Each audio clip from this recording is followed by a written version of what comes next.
Hello everyone, आज की video में हम क्लास 8th की हिंदी की वर्कशीट नंबर 4 सॉल्व कर रहे हैं बच्चों, जिसकी डेट है आपकी 3 अगस्त 2021। आज की वर्कशीट में हम मुहावरे करने वाले हैं बच्चों। ऐसे कथन जिनका शाब्दिक अर्थ सामान्य होता है जबकि उनका दूसरा अर्थ विशेष होता है वह मुहावरे कहलाते हैं। जैसे कि कमर कसना, इस मुहावरे का सामान्य अर्थ कमर को बांधना है, किंतु वहीं इसका विशेष अर्थ किसी काम के लिए तैयार होना है।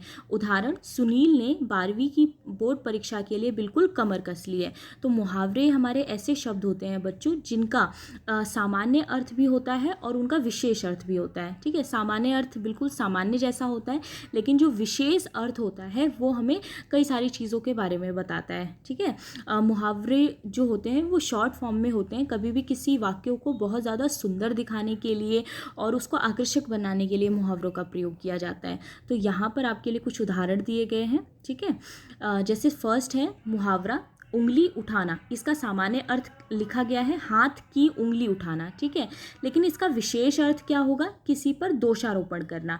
और जब हम इसका वाक्य में प्रयोग करेंगे तो लिखेंगे खुद को सुधारने के बजाय दूसरों पर उंगली उठाना बड़ा आसान होता है।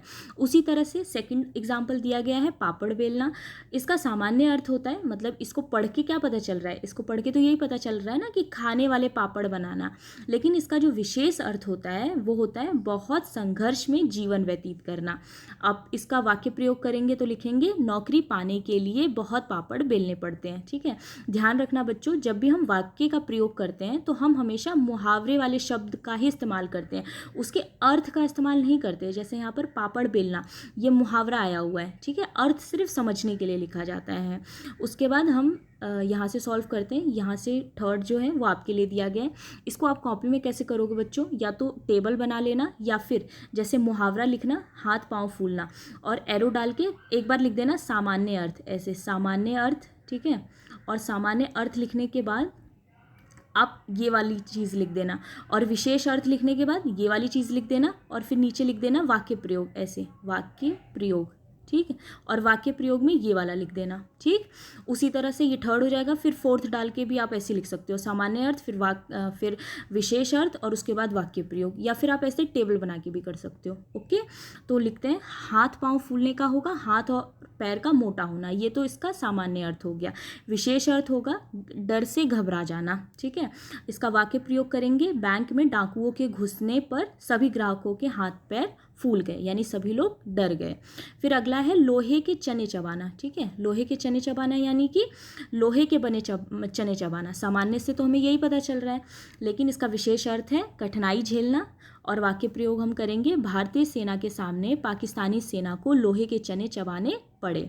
फिर नेक्स्ट है पेट में चूहे दौड़ना। सामान्य अर्थ होगा पेट के अंदर चूहों का दौड़ना और विशेष अर्थ है हमारा जोर की भूख। तो हम लिखेंगे इसका वाक्य प्रयोग सुबह से मैंने नाश्ता नहीं किया था इसीलिए मेरे पेट में अब चूहे कूद रहे हैं। ठीक है, उसके बाद नेक्स्ट देखते हैं मुंह ताकना। तो मुंह ताकना का होता है मुंह देखते रहना। ठीक है, और इसका विशेष अर्थ हो गया दूसरों पर आश्रित होना, दूसरों पे डिपेंडेंट होना। तो इसका हम वाक्य प्रयोग करेंगे भारत को अब गेहूं के लिए अमेरिका का मुंह ताकना नहीं पड़ेगा, यानी कि उनका इंतज़ार नहीं करना पड़ेगा, उनके ऊपर आश्रित नहीं रहना पड़ेगा। नेक्स्ट है कलेजा ठंडा होना। तो इसका सामान्य सा अर्थ होगा दिल का ठंडा होना, लेकिन इसका विशेष अर्थ होता है सुख संतोष मिलना। इसका वाक्य प्रयोग हम लिखेंगे जब तक इस अपमान का बदला नहीं ले लूँगा मेरा कलेजा ठंडा नहीं होगा। ये इसका वाक्य प्रयोग हो गया। नेक्स्ट है बाजी मारना। तो बाजी को मारना और इसका विशेष अर्थ होगा आगे निकलना और वाक्य प्रयोग आखिरी समय पर थोड़ा ज़्यादा दम लगा विजय ने रेस में बाजी मार ली, यानी कि वो जीत गया। ठीक है, थोड़ी सी ज़्यादा मेहनत कर दी और वो जीत गया। नेक्स्ट है हाथ मलना। हाथ मलने का हाथ को रगड़ना, यानी दोनों हाथ को रगड़ना, ये इसका सामान्य सा अर्थ है, लेकिन विशेष अर्थ है पछताना। जो लोग समय पर काम नहीं करते वो समय निकल जाने पर हाथ मलते रह जाते हैं। नेक्स्ट है सिर आँखों पर बैठाना, यानी सिर को आँखों के ऊपर बैठाना, ये सामान्य सा अर्थ है, लेकिन विशेष अर्थ होगा बहुत आदर सत्कार करना। रमेश जब से बड़ा अधिकारी बना है लोग उससे सर आँखों पर बैठा रहे हैं। नेक्स्ट है चार चांद लगाना। तो चार चांद की आकृति बनाकर लगाना, ये इसका सामान्य अर्थ है और विशेष अर्थ होगा चौगिनी शोभा देना।